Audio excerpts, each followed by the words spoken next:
umaabot nato ng mga henerasyon, ang atong mga anak, ang atong mga apo,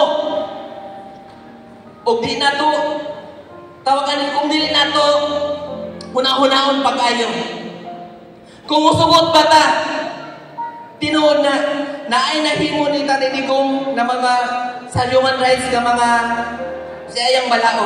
Pero, muna'y nagipugusan sa gipangpatay, sa balao ni Pangulong Duterte ang katong war on drugs.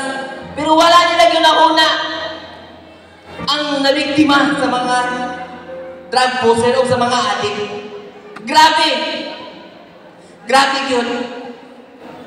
Muna nga, akong hangyo sa inyo mga kahigalaan. Umaabot naman yun ang atong eleksyon. Akong hangyo sa inyo. Pamalandongin yun ninyo.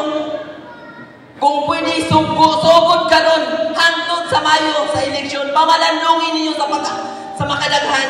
Kung kinsay angayan atong paingkoron nga senador. Atong yung panimbasugan. Atong paningkamutan nga makabalik si Tatay Digong diri sa Pilipinas. Muna atong gusto karon, di ba? Ako ibabalik si Tatay Digong sa Pilipinas. Duterte!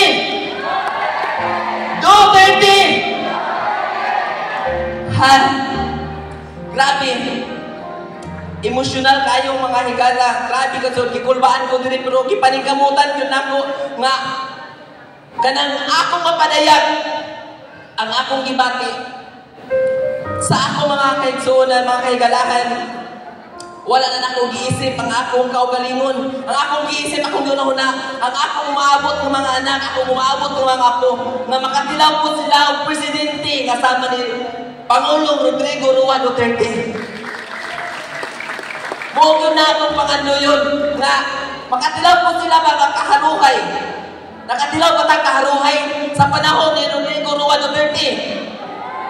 Tinuod yun na. Muna atong pinangpanikamutan nga si Vice President Sara Duterte dili yun mahitabo nga ma-impeach. Atong pinangpanikamutan. Grabe yun. Kaysa tinuod lang yun mga kaigsunan, mga kahigalahan. Ang sityo sa Pantabali, grabe yun. Kadako na kayong improvement sa pagkakaroon. Dako na yun kaayong. Grabe na mga produkto nga mo, mga project na niabot sa among sityo sa Pantabali. Lahi na yun sa kanhing panahon. Kasi Noynoy Aquino, si Gloria Arroyo ang nagdumala. Ang nahimong Pangulo, layo na kayo mga kahigala at mga kaigsunan. Si Rodrigo Roa Duterte lagi na nakapahimo kalsada dihang napita. Ang nakapataon o kurinti dihang napita sa among sityo sa Pantabali. Munang nahayagan yun ang among kinabuhi. Nahayagan na among pamuhi dihang napita. Sa panahon ni kanhing Presidente Roa Duterte. Grabe yun. Munang ato pinangpanikamutan mga kahigalaan sa pag-abot sa Mayo. Dili man niya ang kanili, mag-yuningon ng rally sa politikal. Pero naa naman yun di ba? Dili man ko politisyan. Dili po ko politisyan. Wala ko ning lansan. Pero ako yung hangyo sa inyo. Nga isok-sok yun sa inyong utong kasing-kasing kung kinsa yun ang senador ang angay na itong paingkoron. Mo yun na itong pamalandungan ng aron.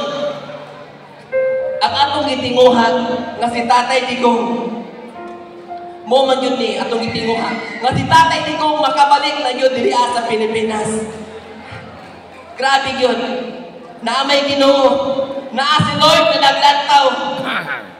Siya lang ang atong tawagan ni siya lang yun ang nasayod sa tanan. Siya lang yun ang nakibalo sa tanan mga kahigalaan. O kanara, maayong gabi kanatong tanan.